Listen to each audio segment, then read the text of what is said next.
राजकीय विधि महाविद्यालय बूंदी में आप सभी का स्वागत है।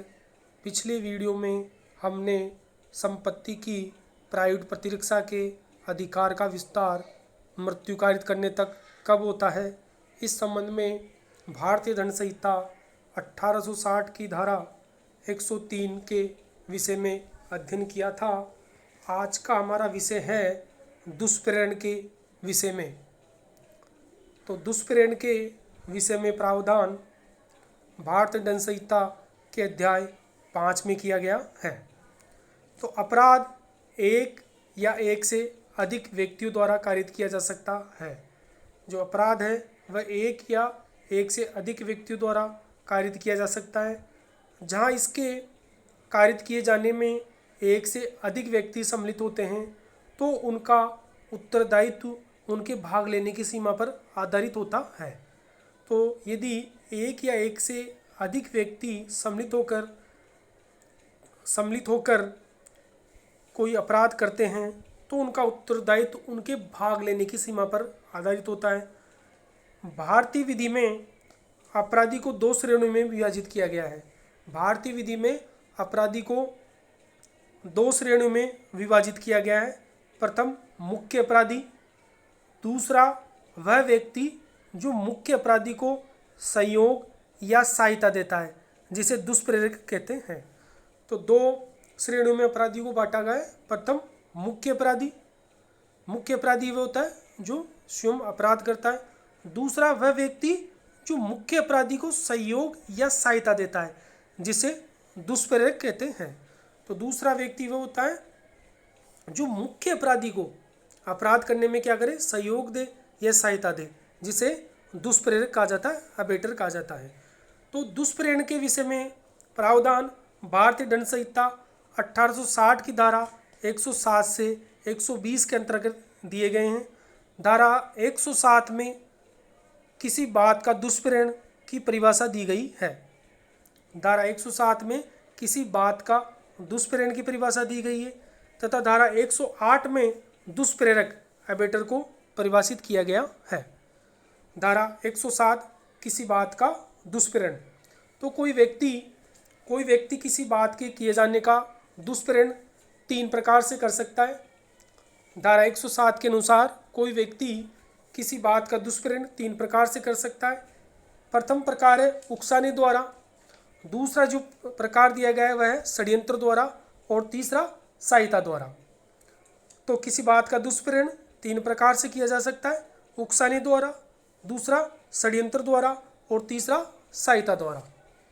अब हम धारा 107 का अवलोकन करते हैं। तो धारा 107 के अनुसार वह व्यक्ति किसी बात के किए जाने का दुष्प्रेरण करता है जो पहला है उस बात को करने के लिए किसी व्यक्ति को उकसाता है, दूसरा उस बात को करने के लिए किसी षड्यंत्र में एक या अधिक अन्य व्यक्ति या व्यक्तियों के साथ सम्मिलित होता है, यदि उस षड्यंत्र के अनुसरण में और उस बात को करने के उद्देश्य से कोई कार्य या अवैध लोप घटित हो जाए, तीसरा उस बात के लिए किए जाने में किसी कार्य या अवैध लोप द्वारा साक्ष्य सहायता करता है। इस धारा के साथ दो स्पष्टीकरण दिए गए हैं तथा एक दृष्टांत दिया गया है। तो प्रथम स्पष्टीकरण के अनुसार जो कोई व्यक्ति जानबूझकर व्यपदेशन द्वारा या तात्विक तथ्य जिसे प्रकट करने के लिए वह आबद्ध है, जो कोई व्यक्ति जानबूझकर दुरुपदेशन द्वारा या तात्विक तथ्य जिसे प्रकट करने के लिए वह आबद्ध है, जानबूझकर छिपाने द्वारा स्वेच्छा किसी बात का किया जाना कारित या उपाप्त करता है अथवा कारित या उपाप्त करने का प्रयत्न करता है, वो उस बात का किया जाना उकसाता है, ये कहा जाता है। तो जो किसी बात को किए जाने का दुष्प्रेरण के वाला का जो प्रथम तरीका दिया गया था, जो था किसी बात को करने के लिए किसी व्यक्ति को उकसाना। तो दुष्प्रेरण तीन प्रकार से किया जाता है। प्रथम प्रकार था उकसाने द्वारा, दूसरा षड्यंत्र द्वारा, और तीसरा सहायता द्वारा। जो प्रथम उकसाने द्वारा जो दुष्प्रेरण किया जाता है उसको धारा इस धारा के साथ जुड़े प्रथम स्पष्टीकरण में स्पष्ट किया गया है कि उकसाना किसे कहते हैं, तथा इसके साथ एक दृष्टांत भी दिया गया है जिसके अनुसार एक लोक ऑफिसर न्यायालय के वारंट द्वारा ये को पकड़ने के लिए प्राधिकृत है। ख उस तथ्य को जानते हुए और ये जानते हुए कि ग ये नहीं है, क को जानबूझकर यह व्यवदिष्ट करता है कि ग ये है और साक्ष्य कैसे ग को पकड़वाता है। यहाँ ख ग के पकड़े जाने के उकसाने द्वारा दुष्प्रेरण का करता है। दूसरा स्पष्टीकरण, जो कोई या तो किसी कार्य के किए जाने से पूर्व या किए जाने के समय उस कार्य के किए जाने को सुकूर बनाने के लिए कोई बात करता है और एतद् द्वारा उसके किए जाने को सुकूर बनाता है, वह उस कार्य को करने में सहायता करता है, ये कहा जाता है। तो इस दृष्टांत इस स्पष्टीकरण के माध्यम से सहायता द्वारा दुष्प्रेरण को स्पष्ट किया गया है। तो मुख्य अपराधी उस व्यक्ति को कहते हैं जो स्वयं अपराध करता है, और वह व्यक्ति जो मुख्य अपराधी को अपराध करने में सहायता या सहयोग देता है उसको दुष्प्रेरक या अबेटर कहा जाता है। तो मुख्य अपराधी तो उत्तरदायित्व होता ही होता है, पर दुष्प्रेरक भी हमेशा उस अपराध के लिए उत्तरदायी होगा, परंतु सहायता द्वारा दुष्प्रेरण के मामले को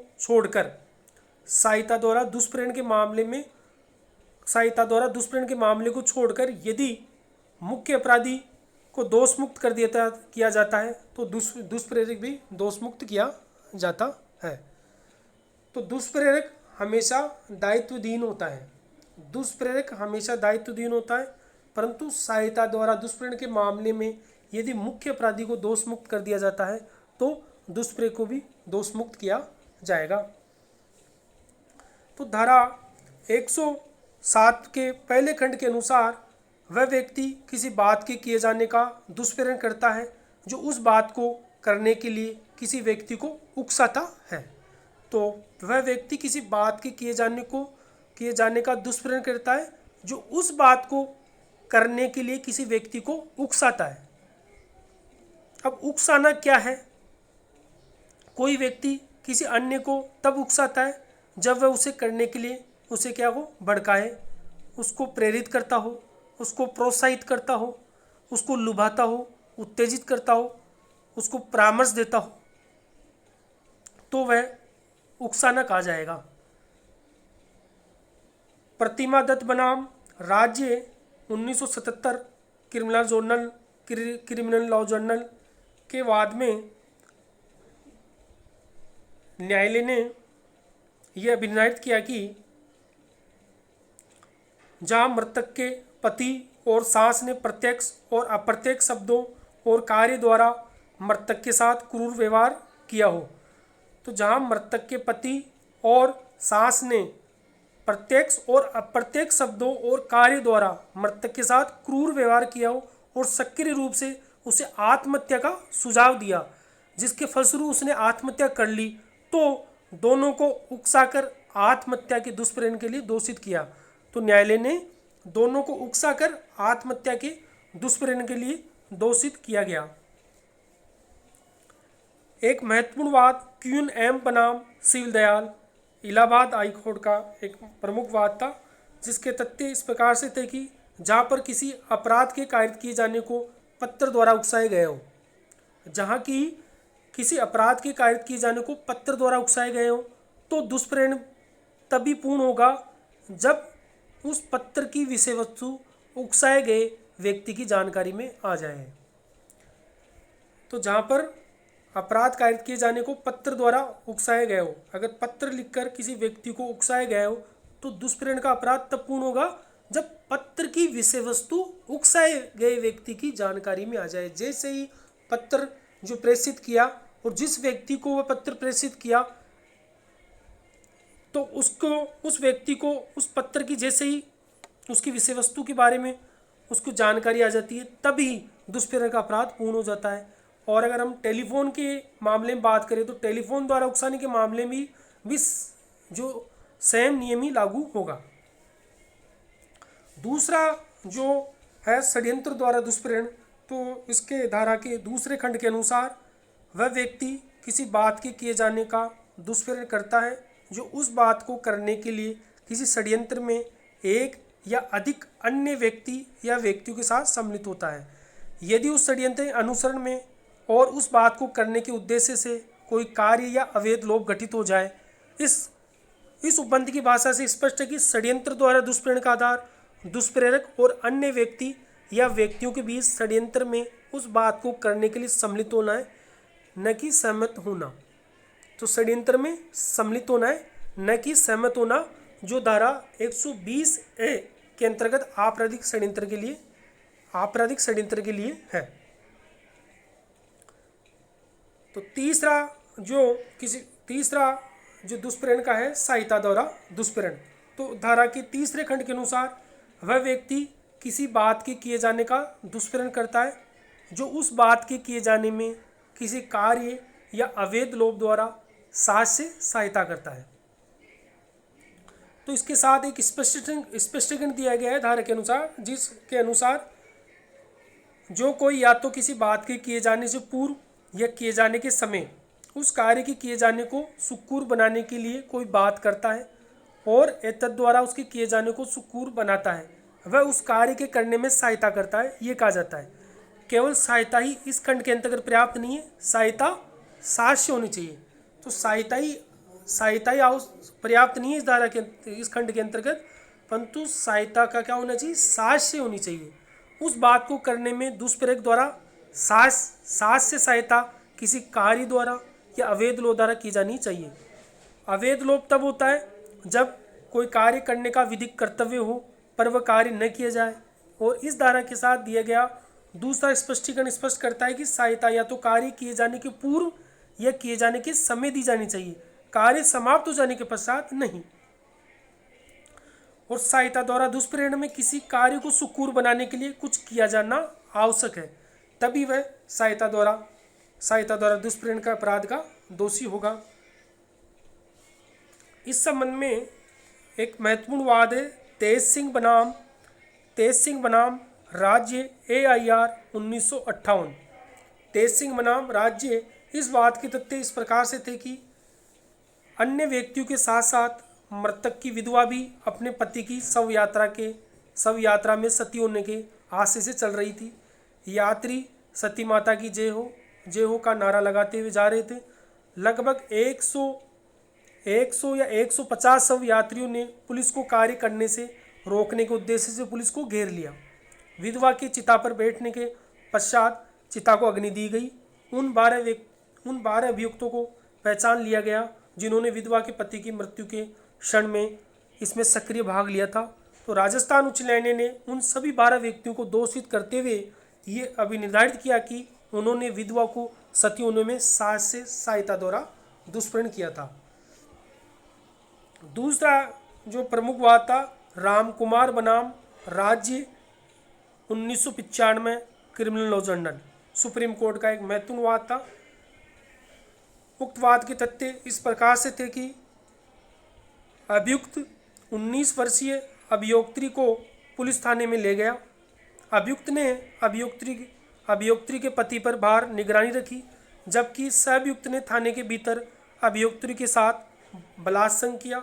अभियोक्त्री के चिल्लाने और शोर करने के बावजूद अभियुक्त ने वह सब अनसुना कर दिया और अपराध रोकने के लिए कुछ नहीं किया। उच्चतम न्यायालय ने यह अभिनिर्धारित किया कि अभियुक्त बलात्संग के दुष्प्रेरण का दोषी है।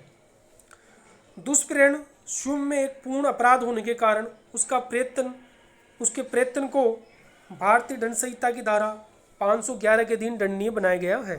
तो दुष्प्रेरण स्वयं एक पूर्ण अपराध होने के कारण उसका प्रयत्न भारतीय दंड संहिता की धारा 511 के अधीन दंडनीय बनाया गया है। तो भारतीय दंड संहिता में किसी बात के दुष्प्रेरण 3 प्रकार से किया जा सकता है। पहले सहायता द्वारा दुष्प्रेरण, दूसरा षड्यंत्र द्वारा दुष्प्रेरण, तीसरा उकसाने द्वारा दुष्प्रेरण। तो 3 प्रकार से किसी बात का दुष्प्रेरण किया जा सकता है।